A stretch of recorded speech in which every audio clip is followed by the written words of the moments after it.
You guys have sued the city and county of LA on homelessness. So we started thinking about how can we use the courts in helping the folks who are literally living and dying on the streets and improve the quality of life in the community at the same time. This wasn't a judgment. We settled.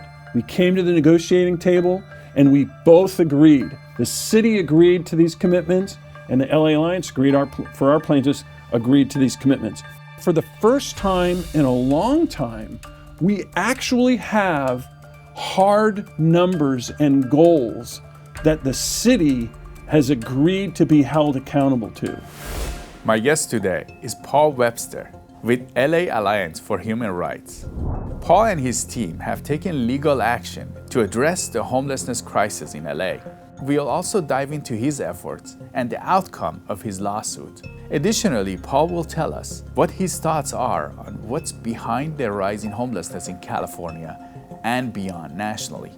We want to be the personal trainer of the city and the county. We want to be the person that they love to hate because we are encouraging them, we are challenging them, we are motivating them to do something that they haven't been able to do for themselves, but they know that when they get it done, it'll be better off. And I like that analogy because, I've got a couple pounds to lose and I need some of that motivation. Even though I hate to do the work, I need someone to hold me accountable to that. I'm very confident that they can achieve these results, but it's going to take a lot of work. I'm Siyamak. Welcome to California Insider. Paul, it's great to have you on. Welcome. Thank you very much. Appreciate being here. Paul, you're with LA Alliance, and you guys have sued the city and county of LA on homelessness. Can you tell us more about you guys and what you've been doing? So the LA Alliance for Human Rights started in about 2019 as just a group of very frustrated citizens, residents, business owners, even people experiencing homelessness. And we were very frustrated because the business owners, their businesses were being impacted by homeless encampments that were effectively surrounding their businesses, causing a lot of safety issues and sanitation issues. The residents were frustrated because if you lived in downtown Los Angeles, you had to park certain places and it was dangerous getting into your apartment, and there was just a lot of challenges with untreated mental illness and drug addiction symptoms on the street. And people experiencing homelessness were frustrated because they'd been promised to get into housing, they'd been promised to have some of their needs met, and it just was a whole litany of broken promises. And so we started to figure out, we've gone to our city council members and expressed our concerns. We've gone to the mayor and expressed our concerns. Nothing was happening. So we started thinking about how can we use the courts as a way to start changing the way that the city and the county of LA addressed homelessness and started to be more effective in helping the folks who were literally living and dying on the streets and improve the quality of life in the community at the same time.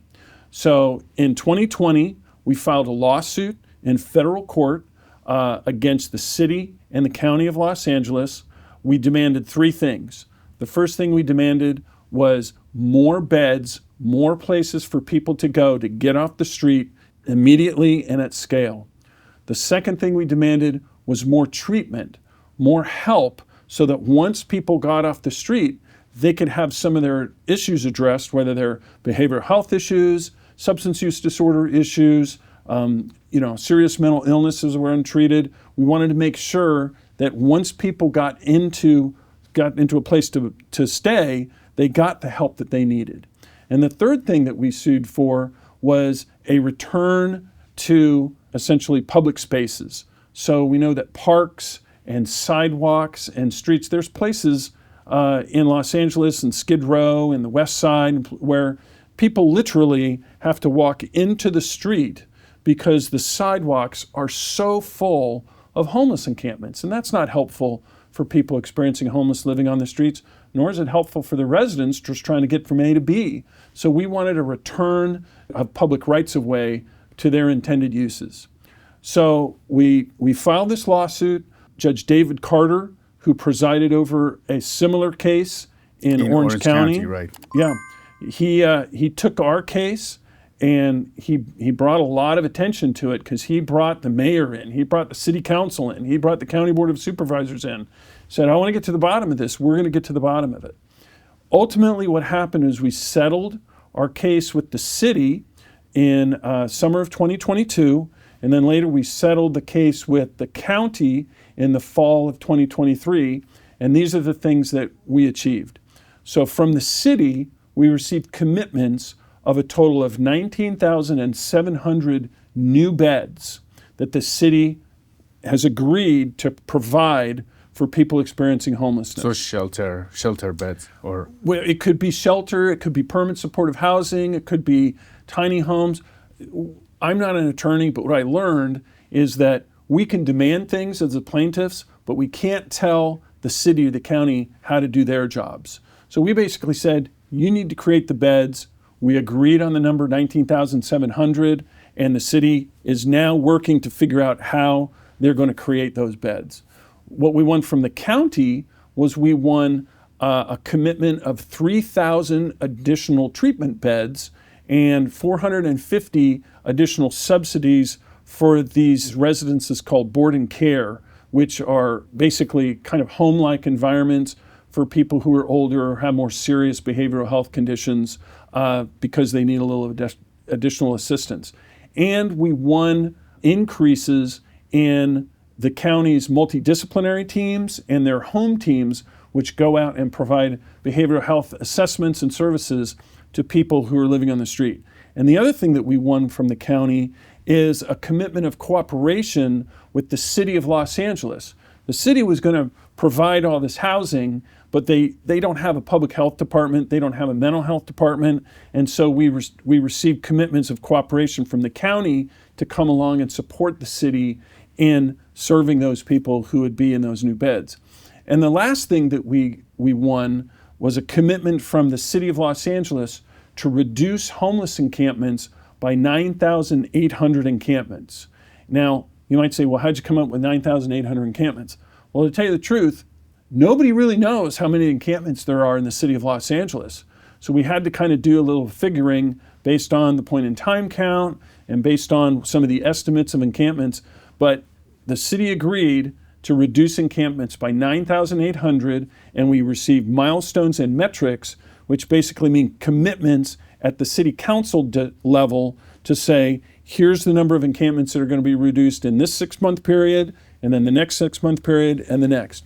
So we feel very satisfied that we were able to win these commitments. Now, first of all, this wasn't a judgment.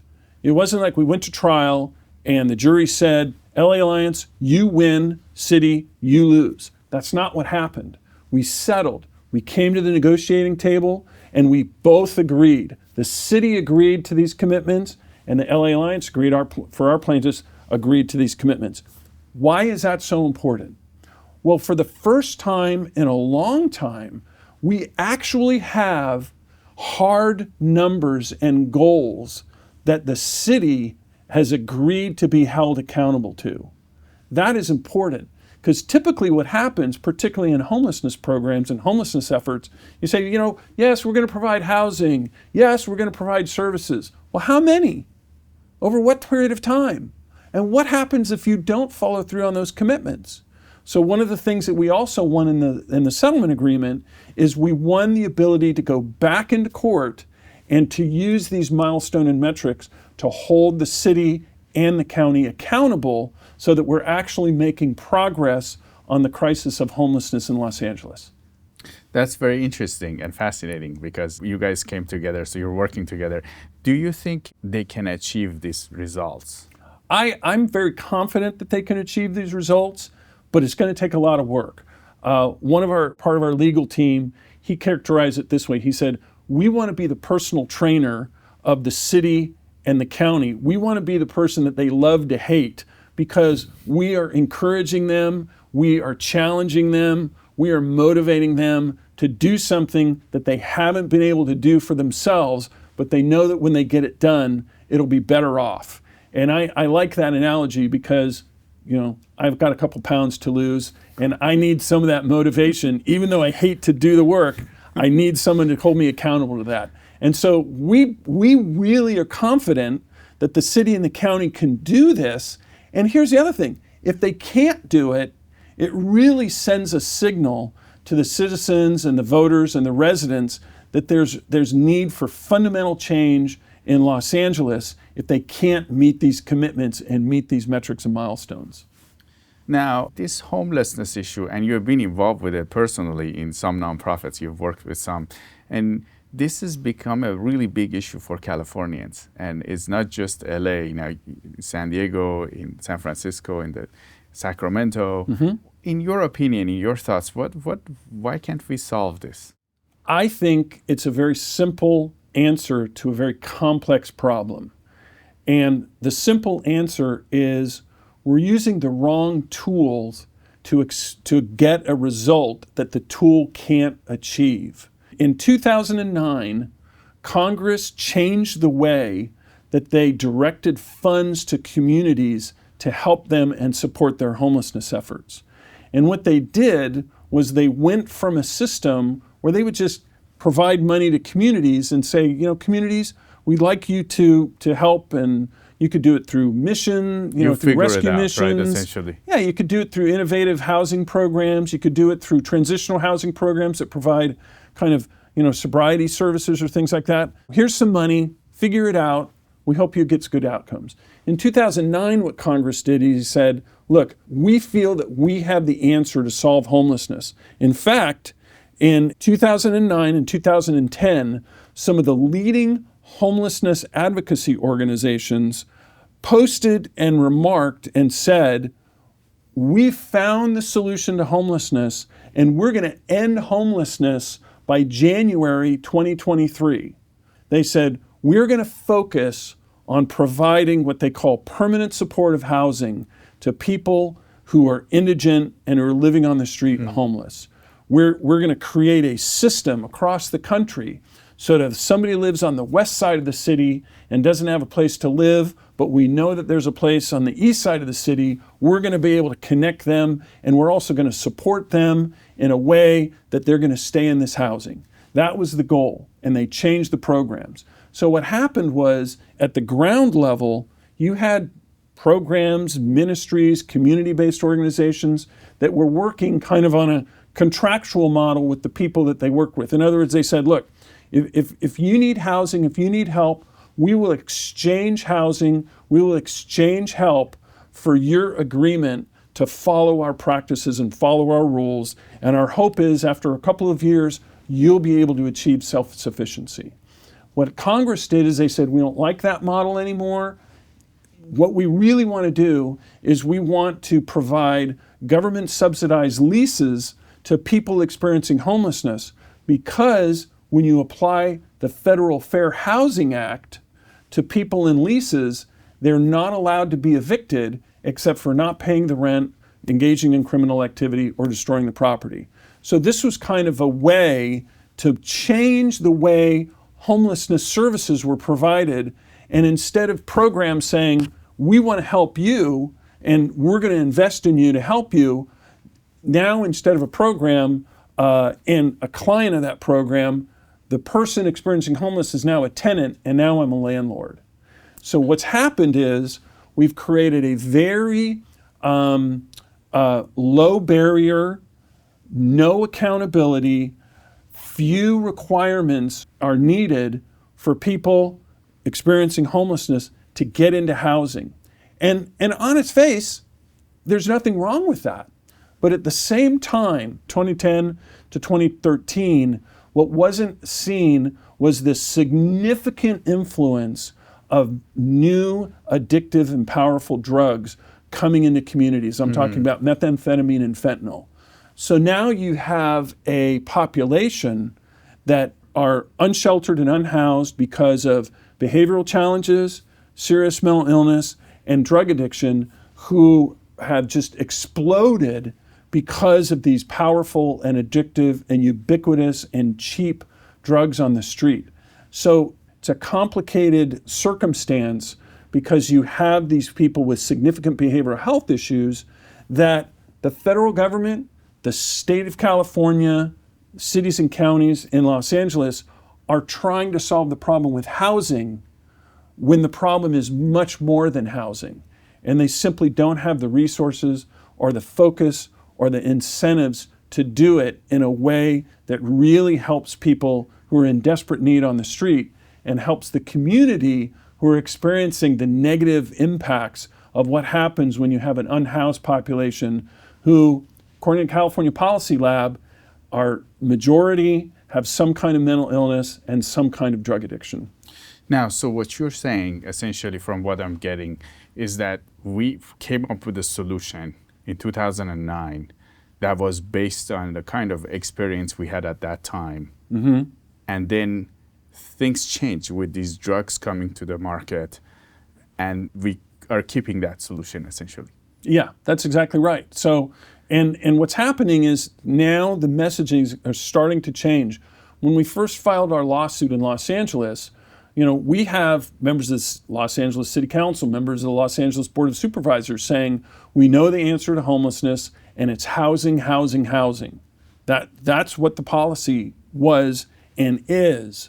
What's happening right now is now we're finally getting, for example, Mayor Bass, we're getting members of the County Board of Supervisors saying things like, we need to focus more on treatment. We need to focus more on behavioral health. So it's good that they're getting that messaging. The problem is that the policy and the strings that are attached to the federal dollars and the state dollars that get down to the local level are still almost singularly minded on housing, housing, housing. And here's how we know that this is not a strategy that is working.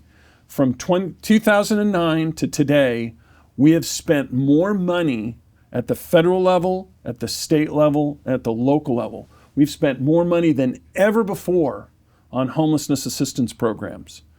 We also have created more capacity than ever before. Well, what do I mean by capacity? We have more permanent supportive housing.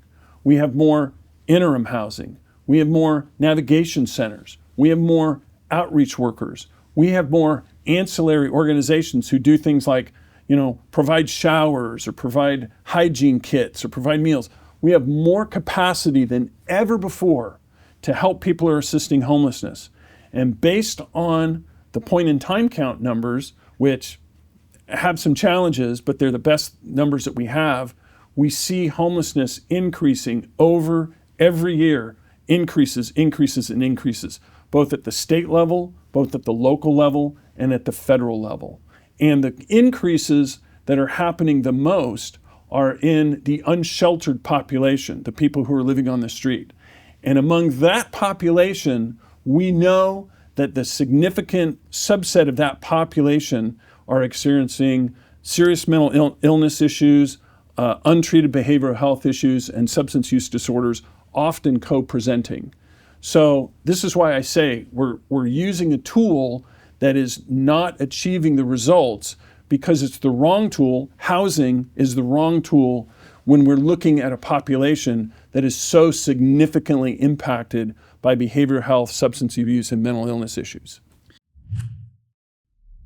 Folks, you've probably been hearing me talk about Wi-Fi for a while now. Wi-Fi has been getting a ton of phone calls from you, and I thank you for supporting an investment that actually helps people. A lot of people are talking about this investment, and I like to review the basics with you. First off, yes, it's true. You can earn up to 10.25% fixed rate of return that's not correlated to the stock market or to the Fed. You can turn your income on or off, compounded, whatever you choose, and there are absolutely no fees. There are no restrictions on your principal if you ever need your money back, and you'll get your monthly statement with no surprises. If you are not sure if you can trust this economy, this secure collateralized portfolio may be a very good option for you. Just go to investwirefi.com. That's invest, the letter Y, then refi.com. Folks, I take my endorsements very seriously. If you're looking for a solid investment that helps people, contact my friends at Wi-Fi and then tell them Siyamak sent you.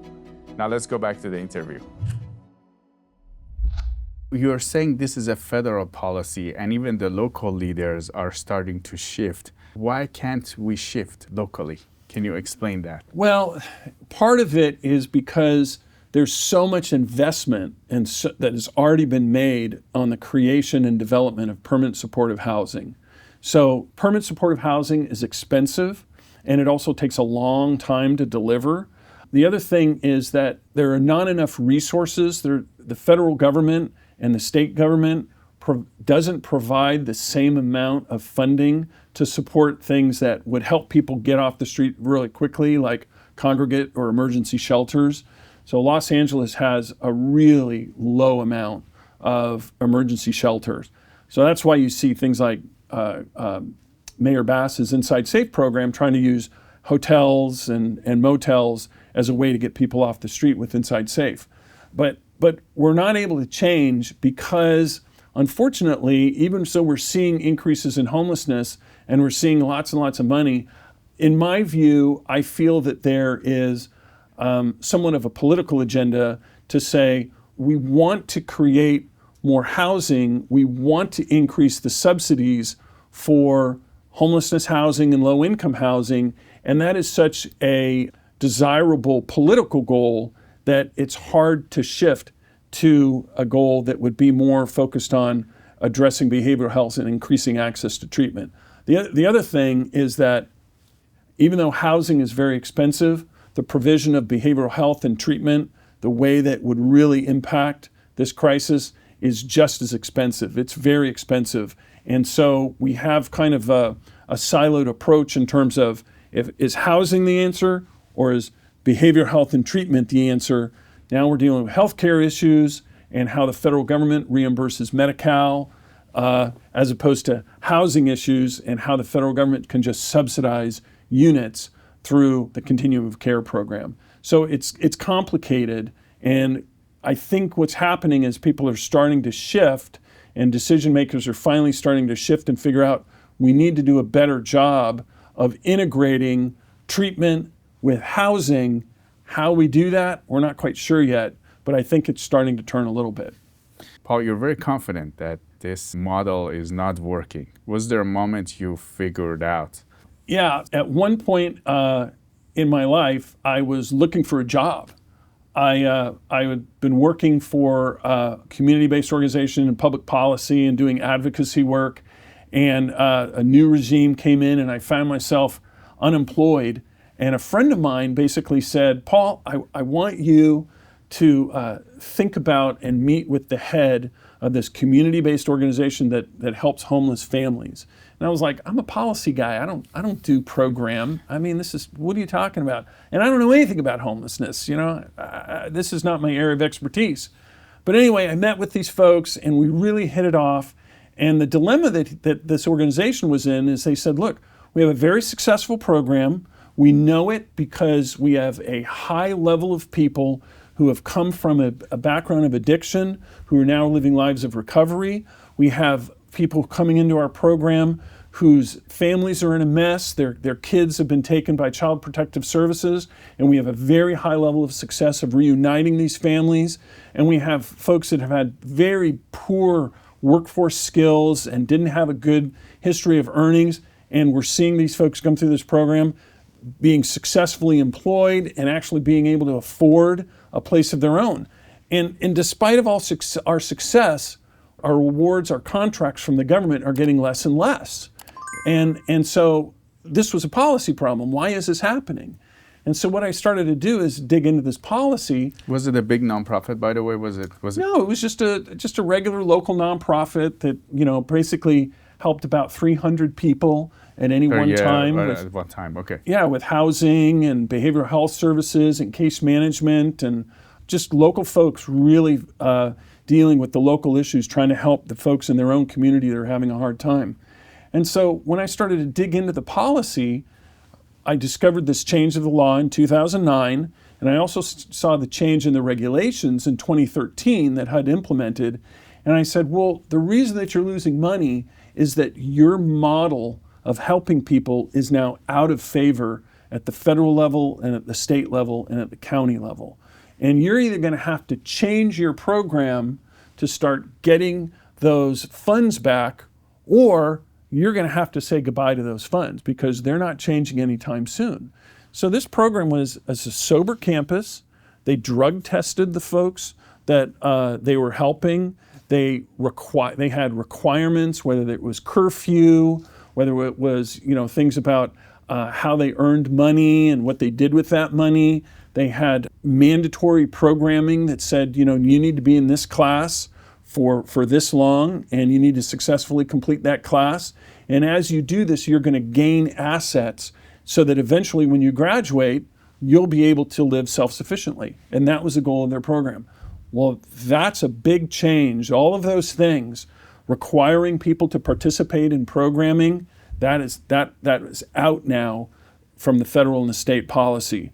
Drug testing, can't do that anymore. Engaging in specific case management and achieving specific things in order to progress in the program, those are all out of favor now. So when I started looking at this, I started saying, there's something seriously wrong when you've got a successful program that is effectively helping people. They might not be doing it to thousands of people at a time, but in this little corner, with the amount of money that they have, the public support that they have, the government support that they have, the federal and the state and the county government is telling this community-based organization how to help the people that they had been successfully helping for 20 some odd years. I said, there's something really wrong with this. The next thing that really convinced me that there was something really wrong with the policy was when I started looking at the federal law and the federal regulation regarding homelessness assistance programs. What I saw was a program that was intended to help the most vulnerable people on the streets. They required that a vulnerability index be used to prioritize who gets into housing and who didn't. Was it based on your age or demographics, or was it based on if somebody's sick or not doing well? Yeah, it's really based on how long people have been living on the streets, how chronic they are, whether they have substance use disorder, whether they have untreated mental illness, a lot of different kinds of things prioritizing that would prioritize. And it's a good thing. I'm not suggesting that it's a bad thing that they prioritized, but the policy is we're going to prioritize the most vulnerable, the most challenging people. But yet when you look at the way that the policy was being implemented at the ground level, those were the people who were the least likely to get into permanent supportive housing and be successful in terms of this housing approach towards reducing the number of people that are experiencing homelessness. So I basically saw great on theory, not good in practice. And the other thing that I saw that disturbed me was the way that the federal government used disability benefits to provide housing to people by essentially qualifying people based on the fact that they've been homeless and based on the fact that they have a substance use disorder, using those qualifications to receive Social Security disability income or SSI or SSDI, using those benefits and then assigning those benefits over to a landlord so that those benefits can be used to meet the 30% requirement that these tenants have now in permanent supportive housing. I said, wait a minute. I think this is wrong that we're using disability payments that are supposed to help people get over their disability to pay the rent. And in my experience at a community-based organization, that I saw a lot of folks struggling with substance use disorder, a lot of folks that had spent years on the streets, and seeing how they could transform and live in recovery and live housed. I said, what we're doing here with the federal policy is we're beginning to create a program of dependency on the government instead of a program of transformation so that people can get out of dependency and into self-sufficiency. And I said, this isn't right. I know too many people who have gotten out of serious drug addiction, who started using methamphetamines when they were 11 years old and had decades-long drug habits. I said, I know those people are in recovery. They're no longer using. Should we consider them to continue to be disabled and use government funds to support them in subsidized housing? Or is there a way that our programs should be able to transition people out of dependency and into self-sufficiency? So that was one of the things that really made me think that we've got a policy that is creating an expensive program that focuses on housing people as the main priority, addressing their significant challenges as needs, kind of as an elective priority, and getting people engaged in this cycle of dependency so that there's no way to escape kind of these government programs that we see in a lot of times. They might house people for a certain amount of time, but they don't benefit really in terms of their wellness, their behavioral health, and ultimately in terms of even their morbidity and mortality. There's one kind of famous study out of Boston that showed that the more people were in permanent supportive housing, 50% of the people in those housing units died in those housing units. So it's kind of like, where's the prioritization? What's the real objective? Is the real objective that we want to increase the amount of housing, which is a worthy goal, but for a very vulnerable population? Or should our objective be that we're transforming and helping people change their lives so that they no longer need government assistance and subsidies? Now, when you were seeing these in your nonprofit work, did you have any cases that you can tell us that you saw people were able to make it, families? Oh, absolutely. I'll tell you a story that kind of blew my mind when I first started thinking about it. So the program that I was working for was for families. You had to have a child. The child might not be living with you. They might be living with the grandparents because of some kind of a court order. They might be in Child Protective Services. So one day I went down to the program office and I said, how many of our participants in our program receive welfare benefits through temporary assistance through needy families? That's the federal program that provides welfare benefits in a limited amount of time for poor families. You have to have kids and you have to be poor, and that's a qualification. And I said, all of our clients have kids, all of our clients are poor. How many people are receiving TANF? And the answer to me was about 60%. I said, well, that's really low. I would think that everybody, and they said, well, you can't get TANF benefits if your children are not in your custody. If they're in Child Protective Services, or if mom and dad or grandparents or whatever, you can't get the benefit. And I said, well, then my next question is, what is your rate of family reunification, where the client essentially satisfies Child Protective Services or the court so that they can be reunified, they can get in custody of their kids back? I said, what's the rate of child reunification? They said 100%. I said, 100%? You gotta be kidding. Nothing is 100%. How does that happen? They said, look, when they come to our program, they know they're gonna have housing. It's gonna be stable housing. They know that they're going to get a job because we require them to go through workforce training and get a job. They know they're going to be drug-free because we do drug testing and we make sure that people are in a recovery program. We know that they go through case management to deal with their behavioral health, their conflict issues, their parenting issues. So the folks who are involved with the Child Protective Services, they know that if they tick off the boxes, that it's a done deal. I said, that's amazing. And I saw it time and time again. I saw folks, I met folks, I know folks who were living under a freeway underpass, living on cardboard, coming down, panhandling at the intersection, doing drugs, doing crimes, stealing things, shoplifting so that they can satisfy their drug habit. I've seen those people who have come back, engaged in recovery, reunified with their kids, get a job, get promoted in their job. Wow. It's absolutely amazing, the kinds of stories. I've seen people from wealthy families, cheerleaders who were on the cheerleading team in Carlsbad, get mixed up with the wrong individuals, become very addicted to drugs, leave their family, leave everything, finally come back, have that moment of awakening saying, what am I doing with my life? What am I doing with my kids? And start that long process back into recovery. I know a woman who was introduced to methamphetamine, crystal meth, at 11 years old and was addicted when she had her second child. She didn't even know she was pregnant. Wow. So that she delivered her second child, not even knowing that there was a pregnancy going on. Now she's in delivery. I've seen these individuals being able to develop the kind of assets to benefit their recovery, be in a supportive community where peers and folks who have gone through the same circumstances that they've gone through have been able to support them and tell them that even in the roughest times there's hope, they can get through it, and then come out the other side. When I say things like, well, federal government thinks that you're still disabled, they're like, no way, man. I don't want to be considered disabled. I don't want to be considered a drug addict. I want to be considered in recovery. I want to own my own home.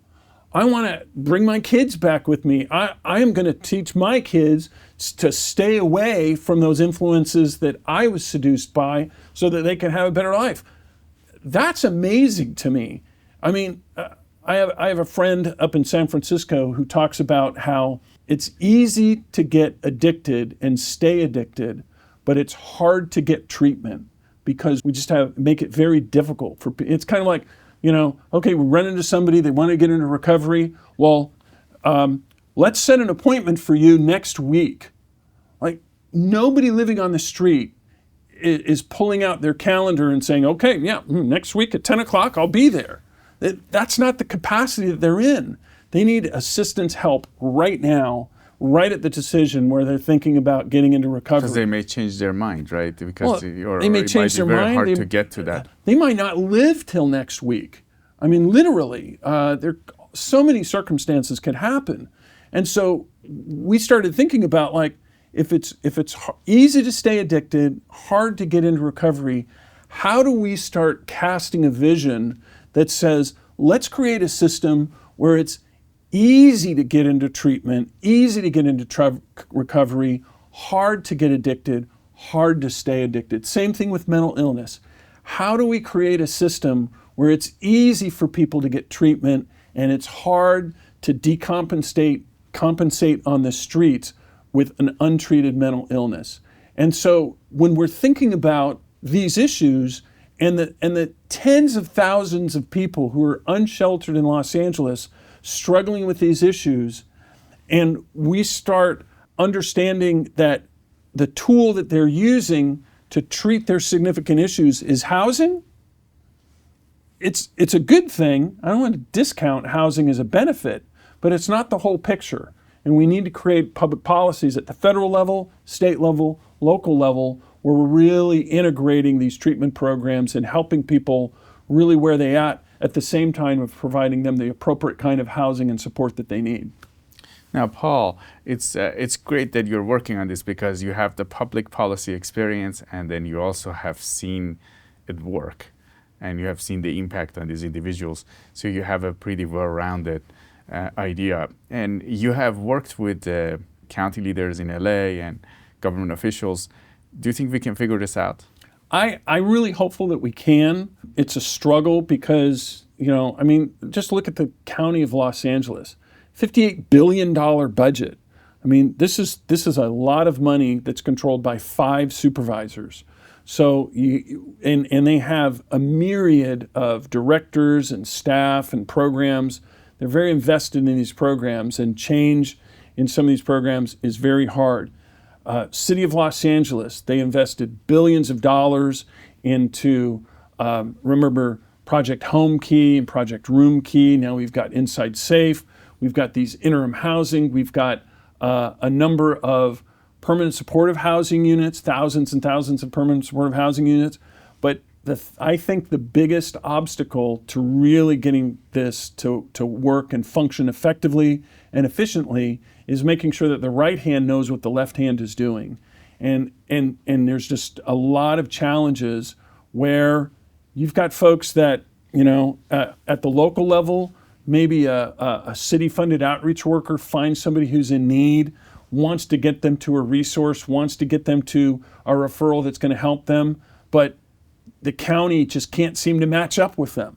Well, the dots can't be connected till we make sure that this person is actually getting the appropriate housing, not just any old housing, but the appropriate supportive housing that they need, but also the treatment opportunities, the workforce opportunities, whatever it is that's really going to help that individual so that they're not disillusioned and return to the streets. And that's the challenge. So part of that is streamlining the programs. Part of that is making sure that the data makes sense. The numbers that we're seeing, for example, how are we tracking those referrals, and how do we know what the outcomes of those referrals are?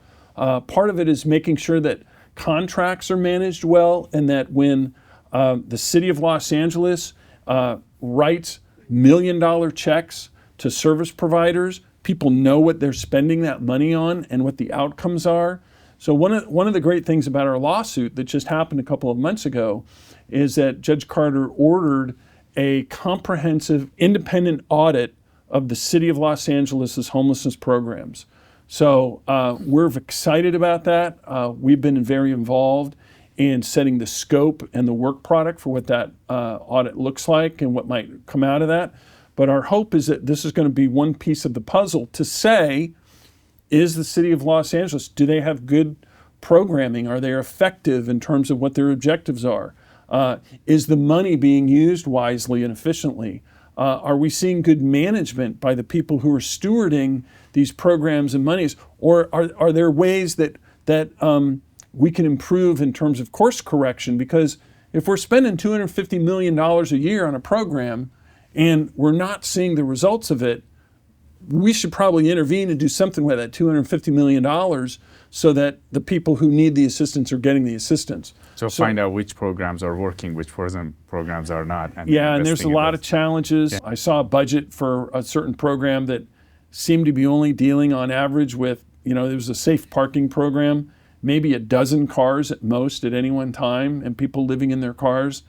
Okay, well, it looks like the budget is really heavy for how they're serving and what are the outcomes that we're getting out of this service. Are people actually transitioning out of their cars into permanent housing? Are they getting the behavioral health that they need? Those kinds of things. So I'm excited about this audit. I think it'll help the city look at areas where they need a lot of improvement. Hoping we could do maybe something similar with the county. The LA Alliance created a report on the budget and the performance of the county's expenditures and programming with respect to people experiencing homelessness. And our conclusion was that there's a significant underutilization of county programming dollars going. They could spend a lot more money that they have. It's not like they need to raise taxes. Just in the Mental Health Services Act section of the county, our analysis showed that there's something up to $1 billion that the county is sitting on that they could be using to hire the people and to get the help to the people that they need. So one of our hopes is that by creating awareness, shining the light on some of these challenges with the city and the county, we'll actually be able to increase performance of the city and county, help more people, and that'll move the needle in terms of homelessness in the LA region. Do you have any other thoughts for our audience? A couple things I'd love for people to take away.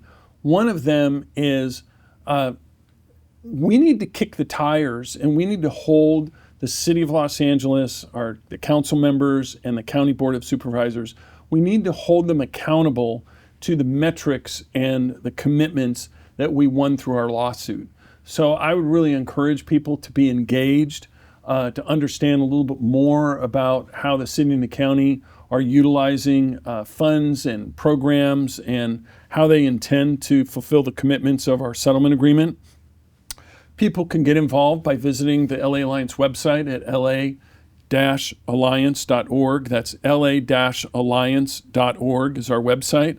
And they could just click the button. There's a button there to get involved.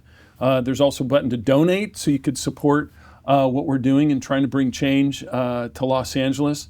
I think the other thing that I really want to stress to people is Californians are innovative and they're compassionate and they care about people who are suffering. And there are a lot of folks that we see on a day-to-day basis that are suffering. And while it is very tempting to see what you can do to help these people, either by buying them a meal or getting them some socks or whatever it is, things like that, giving them direct cash is probably one of the worst things you could do. A lot of times that cash is used for purposes that the giver didn't intend to use. And we're seeing such a tremendous flood of highly addictive and challenging substances on the street. We really need to encourage people not to use their money for continue their addiction, but to get into treatment. So while people are very compassionate, it's easy to give people $5, $10, $20, but we really need to see if there's ways that we can do better with our resources so that these people are actually getting into the kind of treatment that will help them. Because they may actually use that on drugs and it might hurt them. They're going to use it in a lot of different ways. Drugs is significantly one of the ways that typically folks who are panhandling and on the street are going to use it. And what I'm saying is we need to see if there's ways through advocacy, through political pressure, to increase the amount of treatment so that we don't have to give money to people to continue a drug habit, instead to encourage people to get into treatment. Paul Webster with LA Alliance, it was great to have you on California Insider. Thank you so much. I very much appreciate it. If you haven't checked out CaliforniaInsider.com, we highly recommend you do that now because we're going to have a lot of news and videos there. And on top of what we have there right now, we are building a really big platform to cover what's happening in California so you can be informed. We're going to have more shows, more videos from all aspects of life in California. Go to CaliforniaInsider.com and we'll see you there.